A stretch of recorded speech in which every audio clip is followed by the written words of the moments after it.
It's hard to imagine that Hollywood hasn't jumped all over this. You would think it would be box office gold because it's part Spartacus and part Braveheart and part Amistad and part Glory with a little bit of Dances with Wolves thrown in. A story decades long of oppression and freedom fighting. I don't understand why there hasn't been more attention to John Horse and the Black Seminoles, but hopefully we can correct this.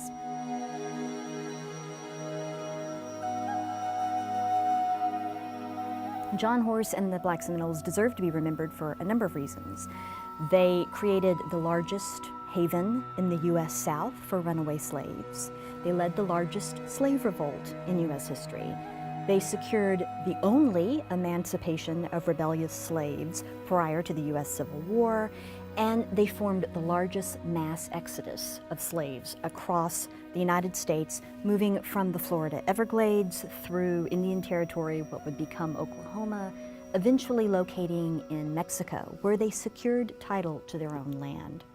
It's a remarkable story. It's overlooked not just by filmmakers, it's not well known in popular culture, and in fact it's been overlooked by historians of slavery, if you can believe it. In the early 18th century, two groups in particular fled the colonial South into Spanish Florida, into the Everglades. One of these groups were Seminoles, who were migrating from the various colonies, just trying to avoid white encroachment, basically, trying to move someplace that white colonists weren't. And the other group was runaway slaves, people who were fleeing and trying to create a free life for themselves. Both were welcome in Florida, and in fact, the Spanish crown offered runaway slaves their freedom if they would defend the land for the crown, for the Spanish. So a mixed society emerged in the Everglades of intermarriage, family intermingling between these runaway slaves and the Seminoles. And in fact, the first legally sanctioned black free town in the North American continent was in the Spanish Florida Everglades. After the American Revolution, people living in the southern states didn't really like living that close to a large armed population of former slaves, particularly when they were in league with the local Native American nation, the large armed group of free Seminoles. And they knew that their own slaves felt free to run away and be harbored by this group. They knew that they were welcomed. And so from George Washington's administration on, there was questions of what do we do about the problem of the Florida Everglades.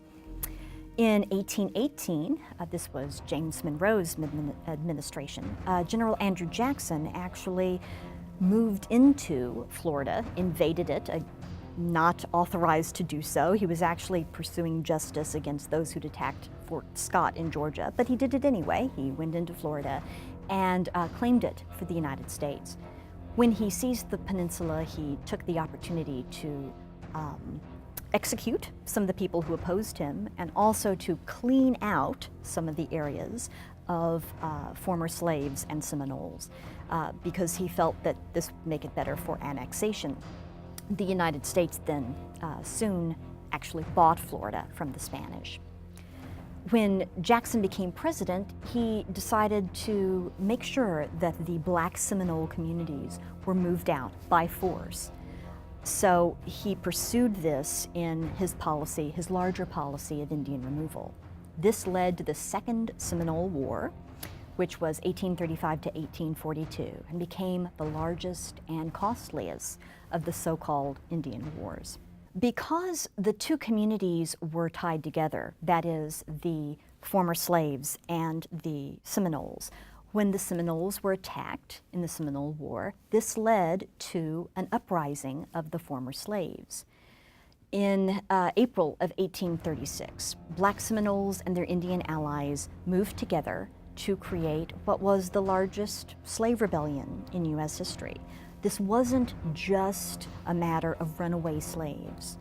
More than 385 plantation slaves ran away from their masters and joined the Black Seminoles, essentially in laying waste to the Florida sugar mills, which were some of the most valuable areas, plantations in the whole continent.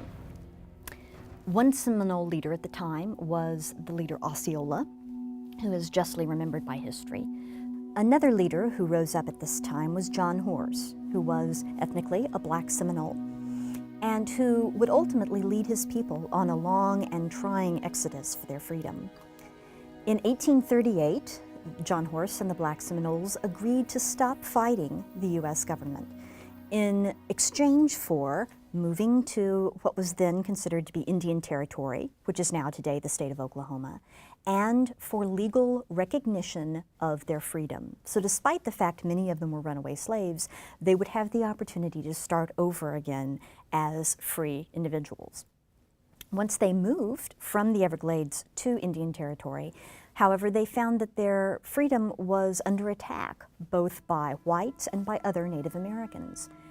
In 1848, a decade after they had made the agreement with the U.S. government, the U.S. Attorney General announced that the government never had the authority, the power to recognize their freedom. And in fact, they were still, those who had been slaves, still enslaved. This was like opening season on them, basically declaring that they were there for the picking. And so they did the only thing they could do. They fled once again. Without security in Indian Territory, Horse and his Seminole ally Coacoochee promptly went to Mexico, where slavery was already illegal and had been for a couple of decades. There, Horse became famous as a general in the Mexican army, and his people found a way to make a life.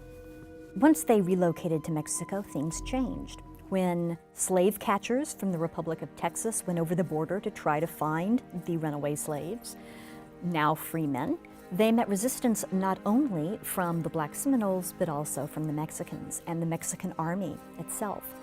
Eventually, the Black Seminoles, led by Horse, gained legally recognized Mexican land, Nacimiento. Why isn't this recognized today? Well, for one thing, historians tend to be historians of Native American history or historians of slavery, but there's not many that move among these subjects, and it's a bit confusing because you have both the issue of runaway slaves and the issue of Native Americans kind of blended together, so it seems to fall through the cracks. Tradition is that Nat Turner's rebellion is the big turning point in the history of slavery and slave revolt, but that happened before the rebellion of the Black Seminoles, so it doesn't really fit the traditional trajectory. And perhaps most importantly, it really represents a blemish on U.S. history, not only because of the poor treatment of Native America as represented by the Seminole War, not only the poor treatment of African Americans through the device of slavery, but also because this group really did manage to negotiate a separate peace with the U.S. government, and 10 years later the government turned their backs on them. So it's, in multiple ways, a difficult story for people of the United States to tell. But it's worth remembering that a community of freedom fighters trekked from Florida to Oklahoma to Mexico and found ultimately peace and freedom and prosperity in lives that they could direct as their own. I recommend highly the website johnhorse.com for more information.